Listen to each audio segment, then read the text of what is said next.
Di hari ini hanya Engkau yang layak dipuji Tuhan.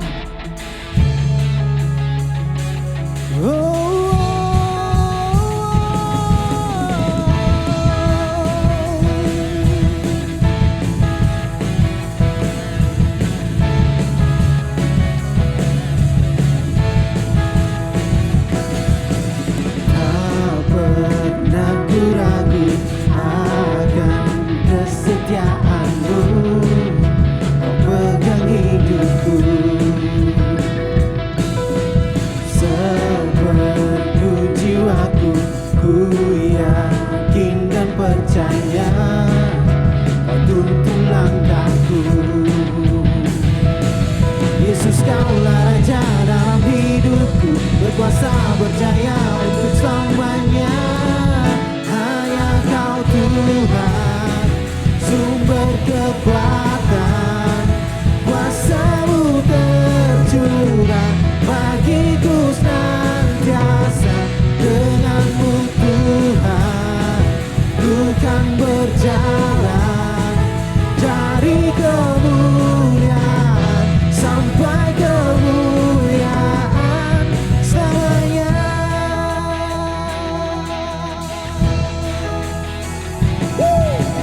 Tak pernah ku ragu akan kesetiaan-Mu, Kau pegang hidupku. Sepenuh jiwaku ku yakin dan percaya, Kau tuntun langkahku. Yesus, Yesus, berkuasa berjaya untuk selamanya. Hanya Kau Tuhan, sumber kekuatan, kuasa-Mu tercurah bagiku senantiasa. Dengan-Mu Tuhan, ku kan berjalan dari kemuliaan sampai kemuliaan selamanya.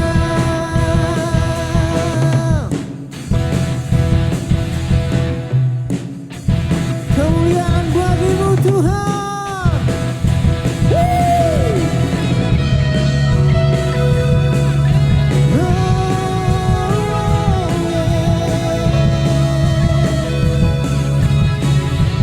Mari sama-sama katakan,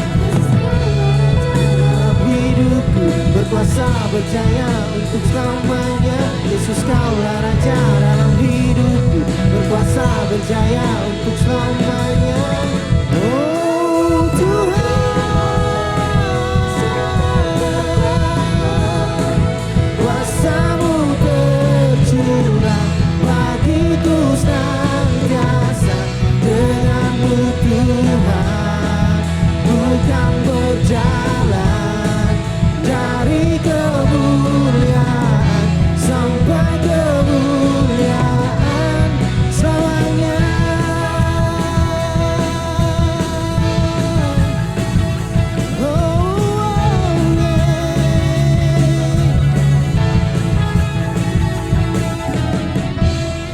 Berikan kemuliaan yang paling dahsyat buat Tuhan kita. Kau layak Tuhan.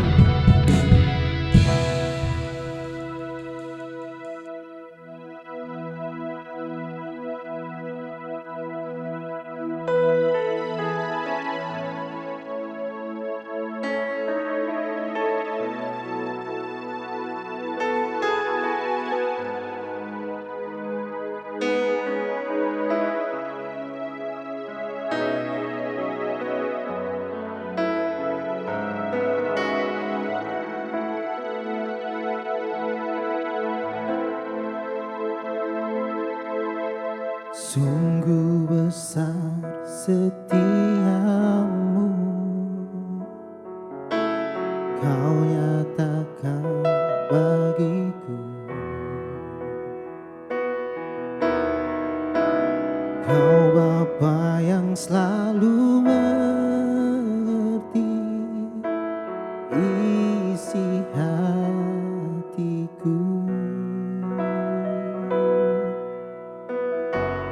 kemuliaan-Mu Kau janjikan. Aku tetap percaya, ku percaya janji-Mu ajaib terukir dalam kehidupanku. Ku berserah di dalam kekuatan-Mu, ku percaya.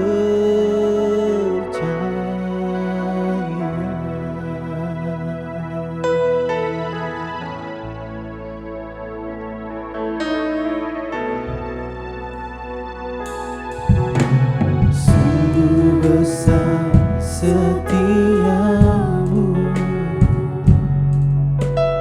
Kau nyatakan bagiku. Kau Bapa kami, Kau Bapa yang selalu mengerti isi hatiku. Kemuliaan-Mu Kau janjikan. Aku tetap percaya, ku percaya janji-Mu ajaib terukir dalam kehidupanku. Ku berserah di dalam kekuatan-Mu, hanya Kau segalanya bagiku. Ku percaya janji-Mu ajaib terukir dalam kehidupanku. Ku berserah di dalam kekuatan-Mu, ku percaya.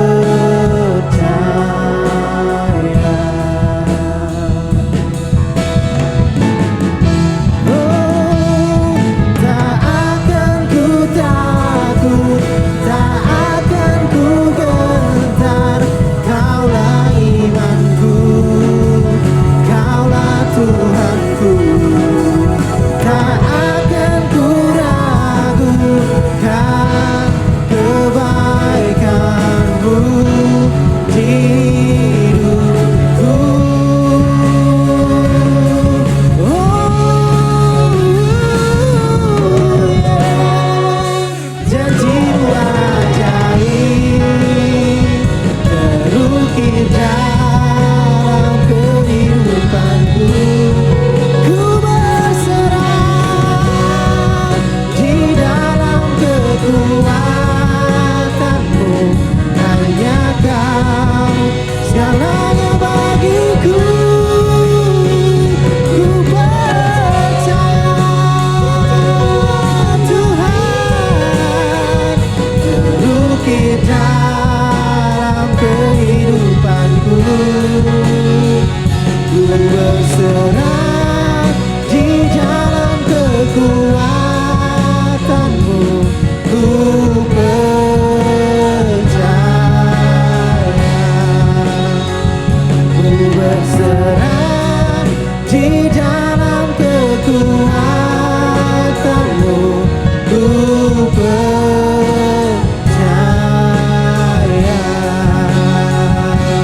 Ku percaya.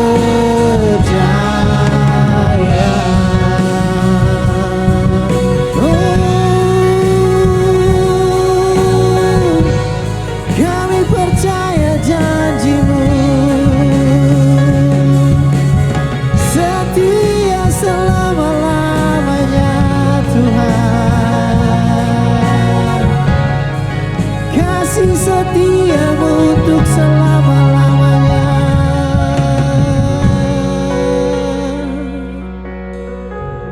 Kami percaya janji-Mu, Tuhan. Oh.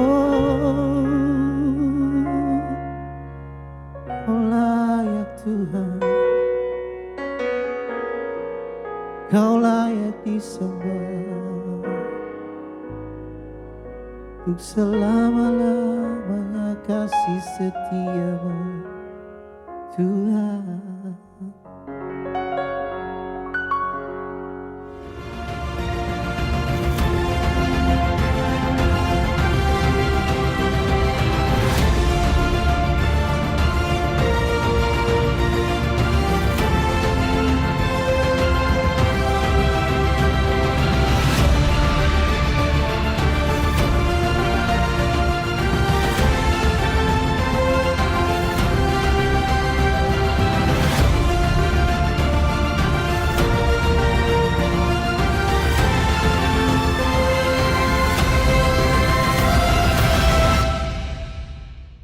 Shalom, salam sejahtera, salam sehat bagi kita semua. Hari ini kita akan melanjutkan tema Fear Not, jangan takut, yang topik God has a plan for you.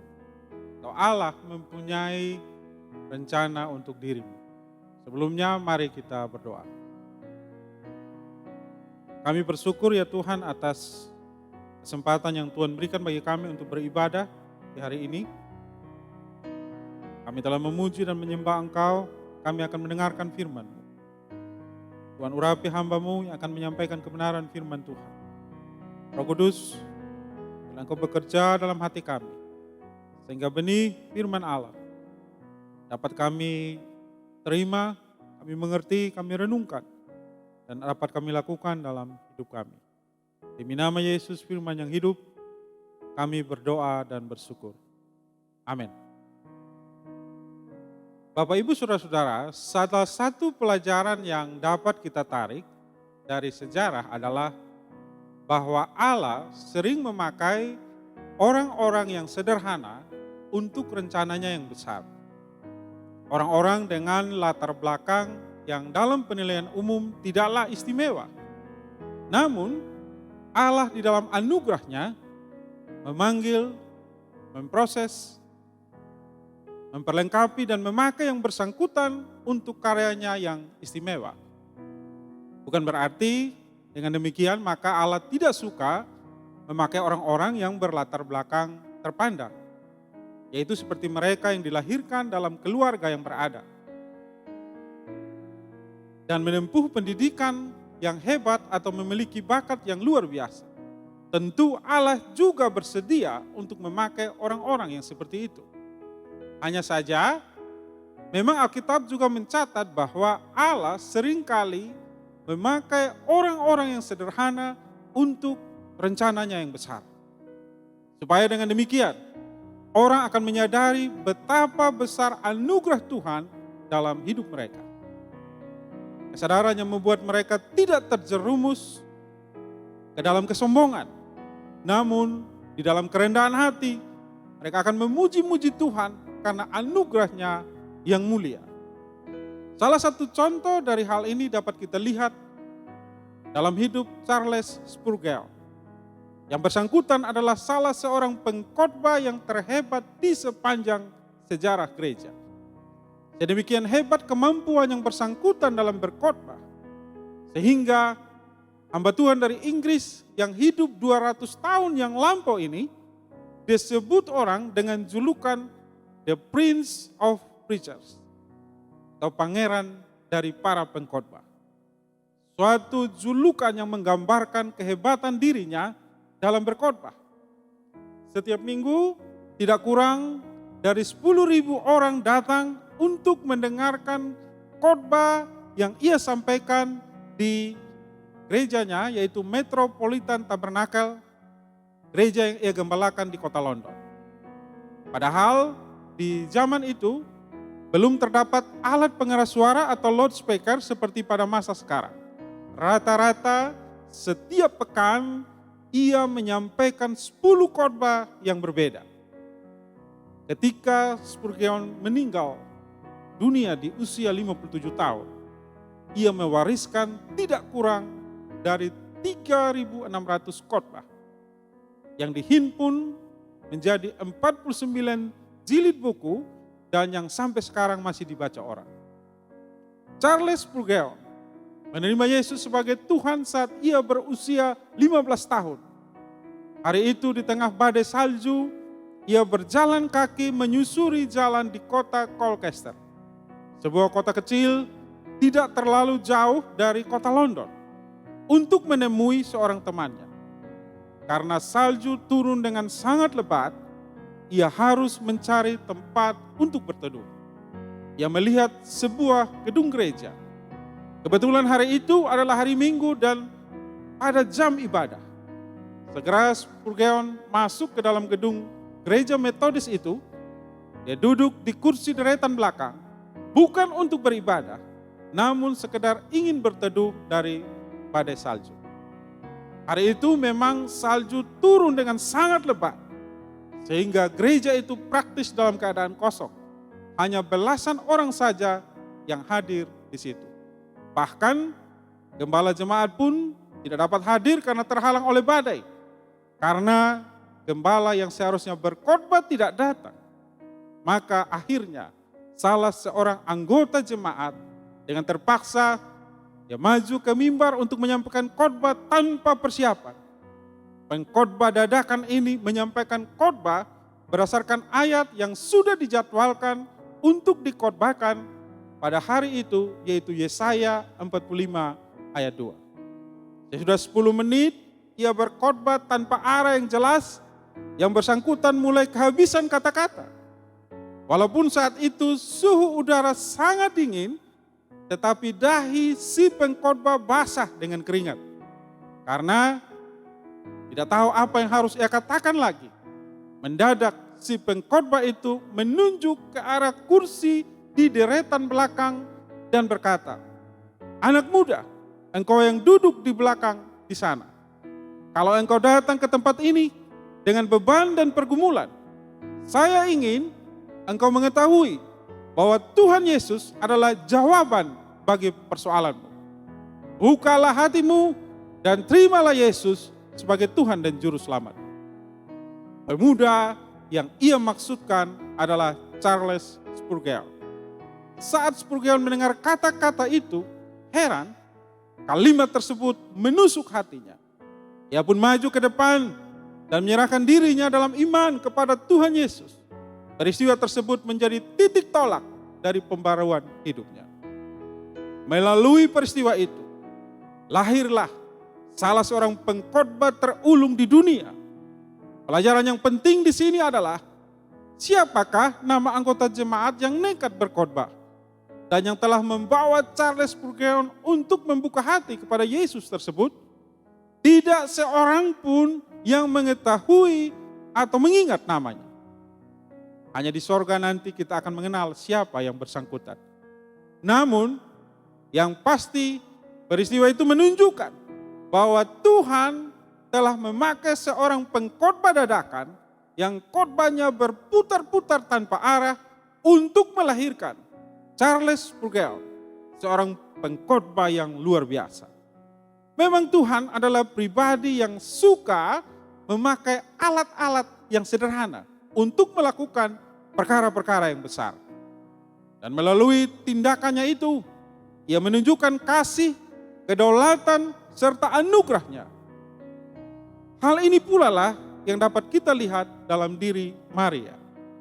Pribadi yang dipakai Allah untuk melahirkan Yesus Kristus 2000 tahun yang lampau.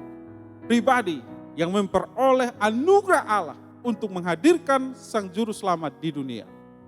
Anugerah Allah yang sangat istimewa yang diterima oleh Maria. Sebagaimana yang diwartakan oleh malaikat Gabriel kepada dirinya dan dicatat di dalam Lukas pasal 1 ayat 30 sampai ayat yang ke-33. Melalui apa yang dialami oleh Maria ini, kita dapat melihat mengapa di dalam segala keadaan kita tidak perlu merasa takut. Yaitu karena sesungguhnya rencana Tuhan jauh lebih besar dan lebih indah melampaui yang dapat kita pahami. Dengan demikian, kalaupun saat ini saudara sedang melewati masa yang tidak mudah, Anda tidak perlu merasa khawatir. Karena sesungguhnya anugerah Allah memungkinkan dirimu untuk hidup melampaui keadaanmu.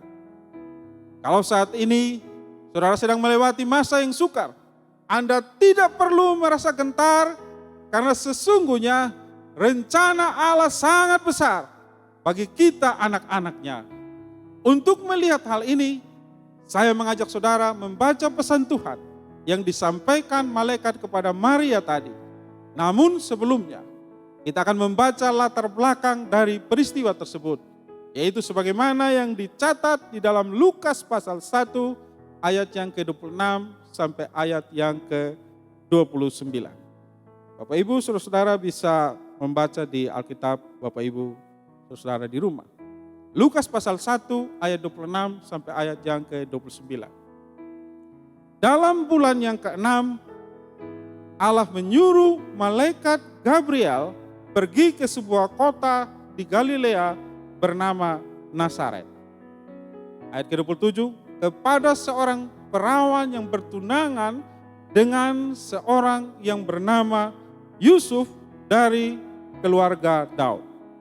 Nama perawan itu Maria. Ayat 28, ketika malaikat itu masuk ke rumah Maria, ia berkata, "Salam, hai engkau yang dikaruniai, Tuhan menyertai engkau." Ayat 29, Maria terkejut mendengar perkataan itu, lalu bertanya di dalam hatinya, apakah arti salam itu? Di sini ditulis bahwa Maria terkejut, atau di dalam bahasa Inggris yaitu greatly troubled, sangat gelisah. Mengapa ia terkejut atau menjadi gelisah? Bukan karena ia melihat malaikat Gabriel.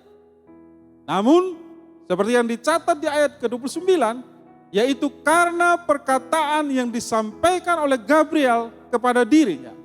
Perkataan yang dicatat di ayat 28, yaitu, "Salam hai engkau yang dikaruniai, Tuhan menyertai engkau."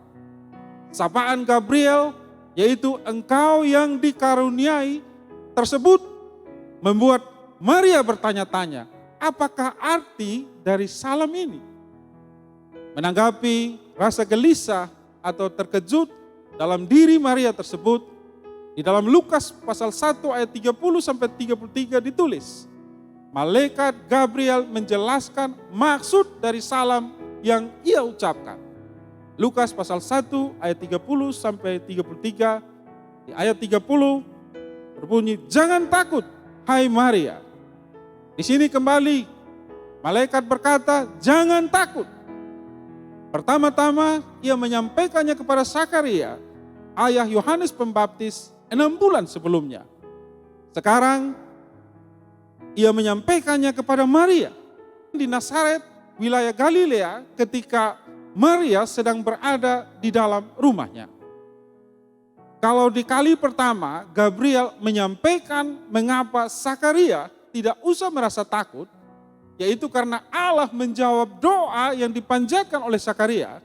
Sekarang ia menyampaikan alasan mengapa Maria tidak usah merasa takut, yaitu sebab engkau beroleh kasih karunia di hadapan Allah.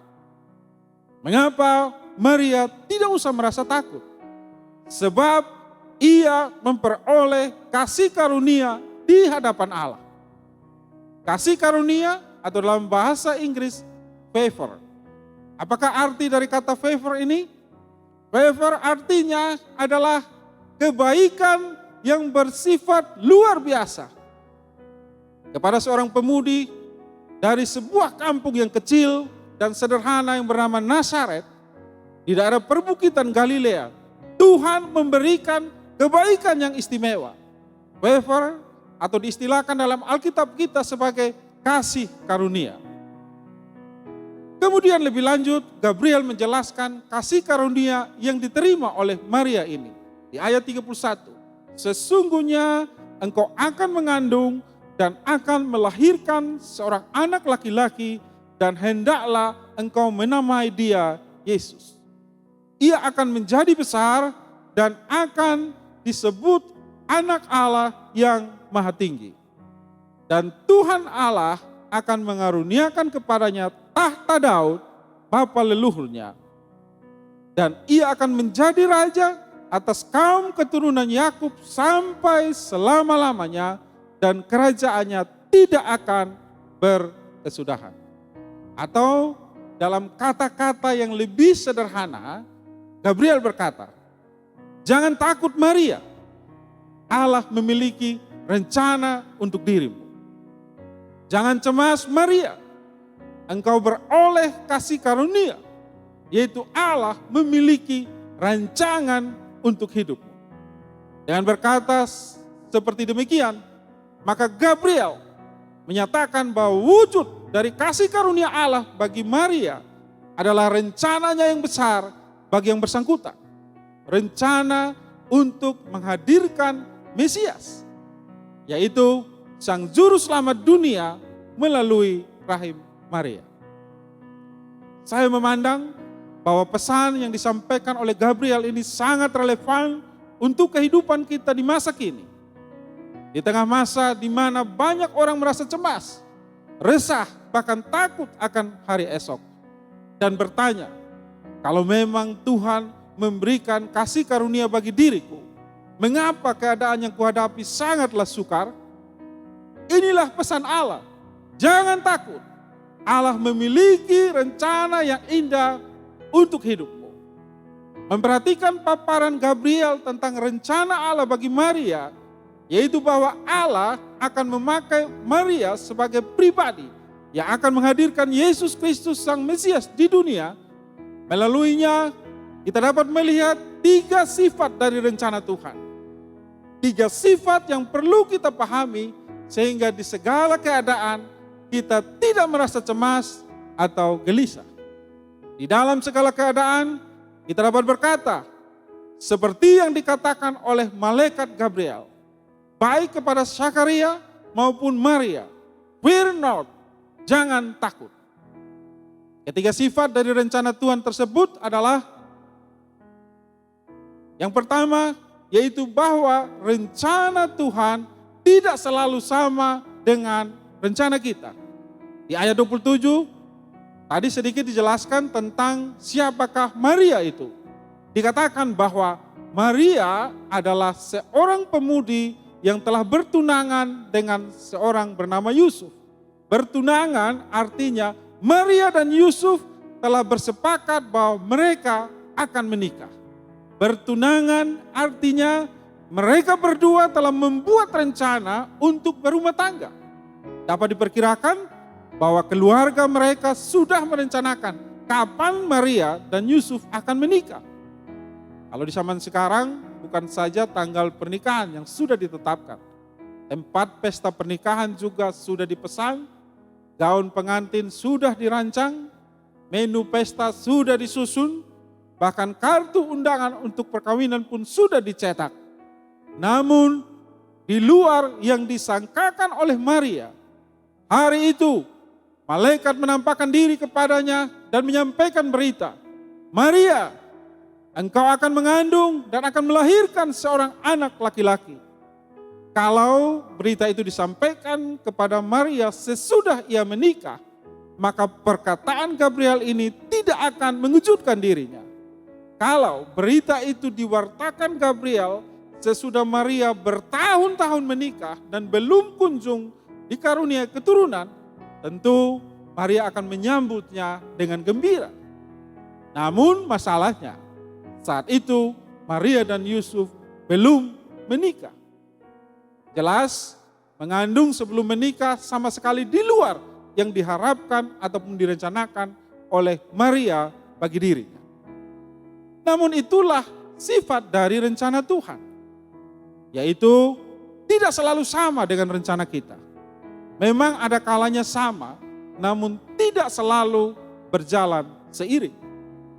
Kalau kita menyadari akan hal ini dan kita ingin hidup di dalam rencana Tuhan, maka kita harus selalu siap apabila Tuhan melakukan interupsi dan mengubah rencana kita.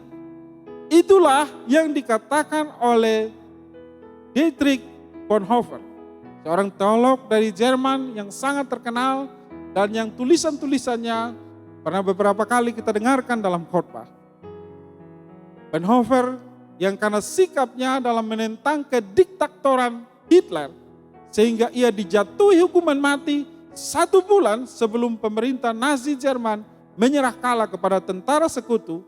Di dalam bukunya yang berjudul Life Together atau Kehidupan Bersama, ia menulis seperti berikut. Kita harus siap untuk mengalami interupsi oleh Tuhan. Tuhan senantiasa berpapasan dengan jalan kita dan membatalkan rencana kita. Artinya, tidak jarang jalan yang kita tempuh ternyata berseberangan dengan jalan yang Tuhan rencanakan. Di saat seperti itu, Tuhan di dalam kasih karunia-Nya melakukan interupsi dan membatalkan rencana kita. Itulah yang dialami oleh Maria. Tuhan melakukan interupsi dan mengubah rencana Maria dengan rencananya. Apabila hal yang sama kita alami, kita tidak perlu menjadi takut atau marah kepada Tuhan. Kita harus menyadari bahwa kita bukanlah Tuhan dan Tuhan bukanlah manusia. Kita perlu bersyukur bahwa Tuhan bukan manusia. Kalau ia sama dengan manusia, justru kita akan merasa cemas. Sebab kemampuan dan hikmat manusia bersifat terbatas. Sehingga rencana yang mereka buat jauh dari sempurna. Tetapi tidak demikian halnya dengan Tuhan. Dia adalah pribadi yang hikmat dan kuasanya tidak terbatas.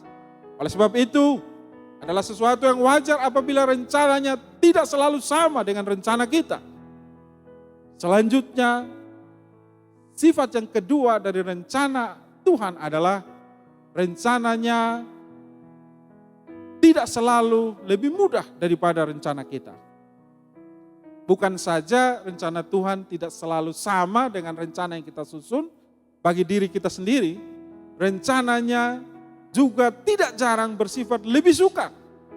Hal itulah yang dialami oleh Maria. Dengan menghadirkan Yesus Kristus di dunia melalui kandungannya. Bukan saja Tuhan menginterupsi rencana Maria dalam hal berumah tangga. Ia juga menghadapkan Maria kepada situasi yang sangat sukar. Sebab mengandung sebelum menikah bagi orang Yahudi di zaman itu bukan saja merupakan suatu aib, tetapi juga merupakan suatu pelanggaran terhadap hukum yang sangat berat. Bukan saja yang bersangkutan akan menjadi bahan gunjingan dan cemohan orang, ia juga akan menghadapi hukuman yang sangat berat. Sebab berdasarkan hukum Taurat, maka Yusuf berhak untuk mengadukan Maria ke mahkamah agama, yaitu dengan tuduhan bahwa Maria telah berzina. Sebagai bukti, yaitu Maria telah mengandung sebelum mereka menikah. Sesuai dengan hukum Taurat, bila Yusuf tidak dapat menerima keadaan Maria yang mengandung di luar pernikahan tersebut, maka Maria akan dijatuhi hukuman, yaitu dilempari dengan batu sampai mati. Suatu cara kematian yang sangat mengerikan dan menyakitkan. Suatu risiko yang luar biasa besarnya. Hal ini menunjukkan bahwa rencana Tuhan tidak selalu lebih mudah dibandingkan rencana kita. Memang melalui cara itulah Allah menguji iman dan penyerahan kita kepadanya. Risiko yang dihadapi oleh Maria karena harus mengandung sebelum menikah ini menguji iman dan penyerahan dirinya kepada Tuhan. Apabila ia percaya kepada Tuhan, maka Maria tidak akan merasa khawatir ketika ternyata rencana Tuhan tidak lebih mudah daripada rencana yang telah ia buat. Di dalam iman, ia akan menyerahkan diri ke dalam rencana Tuhan tersebut. Ronald Reagan, mantan Presiden Amerika Serikat, di bagian awal dari buku riwayat hidupnya, An American Life, menulis sebagai berikut. Aku dididik untuk mempercayai bahwa Allah memiliki rencana untuk semua orang. Ibuku memberitahu diriku bahwa semua hal adalah bagian dari rencana Allah. Bahkan kemunduran yang paling memedihkan pun pada akhirnya akan berjalan dengan baik. Ibuku berkata, nanti akhirnya engkau akan berkata, kalau saja saat itu aku tidak mengalami kesukaran, maka hal yang lebih baik yang terjadi saat ini tidak akan kualami. Ya, kalau saja Maria tidak bersedia menghadapi resiko kesukaran karena hidup menurut rencana Allah, maka hal yang lebih baik yaitu menjadi perempuan yang menghadirkan Sang Mesias di dunia tidak akan ia alami. Kalau ia tidak bersedia menerima rencana Tuhan yang tidak lebih mudah itu bagi dirinya, maka namanya bisa jadi tidak akan terekam dalam Alkitab seperti hari ini. Itu sebabnya kalau saat ini saudara sedang menghadapi realitas bahwa rencana Tuhan bagi dirimu tidak lebih mudah daripada rencana Anda, tak usah saudara merasa takut. Karena sesungguhnya Tuhan di dalam kedaulatannya memegang kendali atas segala sesuatu. Di dalam keyakinan itulah, mari kita mengisi hari-hari menjelang akhir tahun ini dengan semakin berserah kepada Tuhan. Penyerahan diri yang kita lakukan melalui doa kepadanya. Oleh karena itu, saya terus mengajak saudara untuk mengisi akhir tahun ini dengan melakukan ibadah harian, yaitu beribadah secara pribadi 3 kali sehari, pagi, siang, dan petang. Dan di setiap Sabtu jam 5 pagi, saudara-saudari bisa mengikuti doa jemaat secara online menggunakan fasilitas Zoom. Sifat yang ketiga dari rencana Tuhan yaitu rencananya selalu lebih indah daripada rencana kita.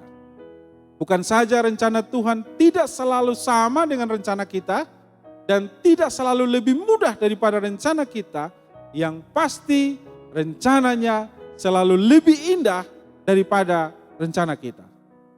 Seindah apapun rencana yang disusun oleh Maria dan Yusuf bagi pernikahan mereka, rencana Tuhan lebih indah daripada itu.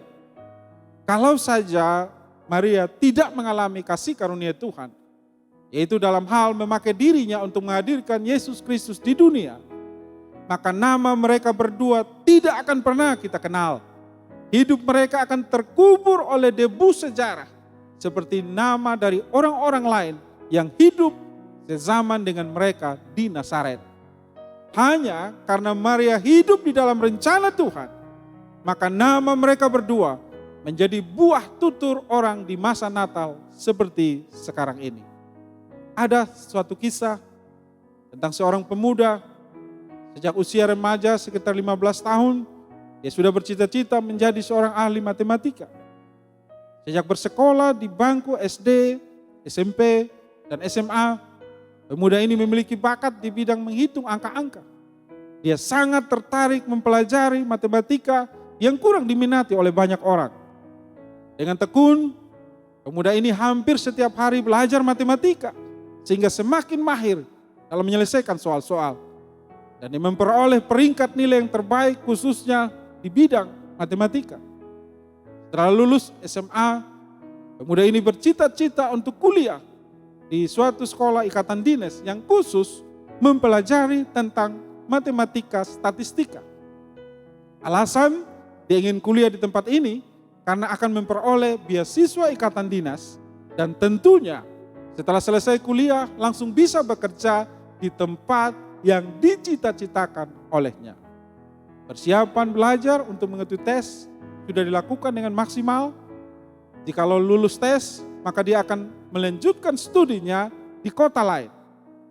Setelah mengikuti tes dan pengumuman hasil tes, ternyata pemuda ini dinyatakan tidak lulus. Apa yang menjadi cita-citanya tidak tercapai.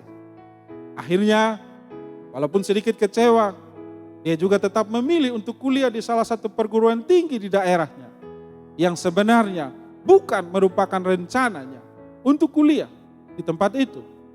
Setelah menyelesaikan kuliah di perguruan tinggi tersebut, pemuda ini mengalami titik balik atau pertobatan dalam hidupnya, yaitu dia menerima Yesus sebagai Tuhan dan Juru Selamat dalam hidupnya. Tuhan memberi dia pekerjaan, Itu dia ditarik kembali untuk bekerja di alma mater tempat dia kuliah. Sambil bekerja, pemuda ini aktif dalam melayani Tuhan di gereja, kelompok sel, dan komunitas Kristen di tempat dia bekerja. Pemuda ini tekun bersaksi tentang Yesus dan memberitakan firman Tuhan.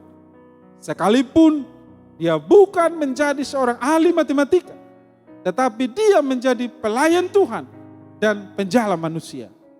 Dulunya dia lebih banyak belajar matematika, sekarang dia lebih banyak belajar dan merenungkan firman Tuhan dari Alkitab. Ada beberapa teman dan keluarganya dibawa kepada Tuhan. Hal ini membuat dia semakin bertumbuh dalam iman kepada Tuhan. Tuhan memberkati hidupnya dan mengaruniakan istri yang takut akan Tuhan dan anak-anak yang mengasihi Tuhan. Dan sampai saat ini mereka sekeluarga tetap setia melayani Tuhan. Andaikan pemuda ini lulus di kampus yang dia cita-citakan dan kuliah di luar daerahnya, maka belum tentu dia mengalami momen titik balik dalam hidupnya dan menerima Yesus sebagai Tuhan dan Juru Selamat. Satu pelajaran yang bisa dipetik dari kisah ini, yaitu kalaupun rencana Tuhan tidak sama dengan rencana kita, bahkan tidak mudah, namun yang pasti rencananya selalu lebih indah. Sebagai penutup, yang perlu kita lakukan sekarang adalah datang kepadanya, menerima Yesus sebagai Tuhan dan Juru Selamat, dan penyerahan diri seperti yang telah dilakukan oleh Maria, yaitu sebagaimana yang dicatat dalam Lukas pasal 1 ayat yang ke-38. Maria menanggapi berita kasih karunia yang disampaikan Gabriel dengan berkata, "Sesungguhnya aku ini adalah hamba Tuhan, jadilah padaku menurut perkataanmu itu." Itulah iman yang diwujudkan dalam penyerahan diri kepada rencana Tuhan. Itulah iman kepada kasih karunia Tuhan, sehingga walaupun rencana Tuhan berbeda dengan yang ia rencanakan dan tidak lebih mudah daripada rencana yang telah ia susun untuk dirinya, Maria tetap yakin bahwa rencana Tuhan adalah yang terindah bagi hidupnya. Di dalam iman dan penyerahan diri yang sama, mari kita datang kepada Tuhan Yesus melalui doa. Bawalah seluruh beban dalam hidupmu kepada Tuhan Yesus Sang Mesias, yaitu Juru Selamat kita. Bawalah seluruh kekhawatiranmu kepadanya. Jangan takut. Fear not. Allah memiliki rencana yang indah untuk hidupmu. Amin. Mari kita berdoa. Kami bersyukur ya Tuhan, oleh karena firman Tuhan telah kami dengarkan, kami menyerahkan kehidupan kami ke dalam tangan kasih-Mu. Dan biarlah apa yang menjadi rencana Tuhan yang seringkali tidak sama dengan apa yang kami rancangkan terjadi dalam hidup kami. Dan rencana Tuhan yang lebih sukar daripada apa yang kami rancangkan, biarlah dapat kami tanggung oleh karena Tuhan senantiasa menolong kami dikala kami mengalami berbagai macam pergumulan dan kesulitan dalam hidup kami. Dan kami percaya bahwa rencana Tuhan adalah rencana yang indah bagi kehidupan kami. Hamba berdoa, biarlah Tuhan memberkati seluruh jemaat di dalam setiap pergumulan hidup mereka. Setiap apa yang menjadi harapan, cita-cita dan rencana mereka, biarlah selaras dengan rencana Tuhan. Berikan kami hati yang mau tunduk dan taat kepada kehendak Tuhan. Dan berikan kami hati yang mau menggenapi rencana Tuhan lewat kehidupan kami. Kami serahkan seluruh hidup kami dan pergumulan kami. Hanya di dalam nama Yesus kami berdoa dan bersyukur. Haleluya. Semua yang percaya katakan amin. Bapak Ibu, saudara-saudara, mari kita terima berkat Tuhan. Saudara bisa angkat tanganmu dan terimalah berkat Tuhan. Diberkatilah engkau pada waktu masuk, diberkatilah engkau pada waktu keluar. Apa saja yang kau kerjakan dengan tanganmu, Tuhan membuatnya berhasil. Dan biarlah rencana Tuhan terjadi dalam hidupmu. saudara yang dikasihi Tuhan, terimalah berkat anugerah yang berkelimpahan dari Allah Bapa pencipta langit dan bumi, daripada Tuhan Yesus Kristus, dan oleh kuat kuasa Roh Kudus-Nya tinggal dan menyertai engkau, dan mulai dari hari ini sampai selama-lamanya. Berkat ini yang kau terima dalam satu nama yang heran dan ajaib, nama di atas segala nama, Raja di atas segala raja, yaitu nama Tuhan Yesus Kristus. Semua yang percaya katakan amin. Tuhan memberkati.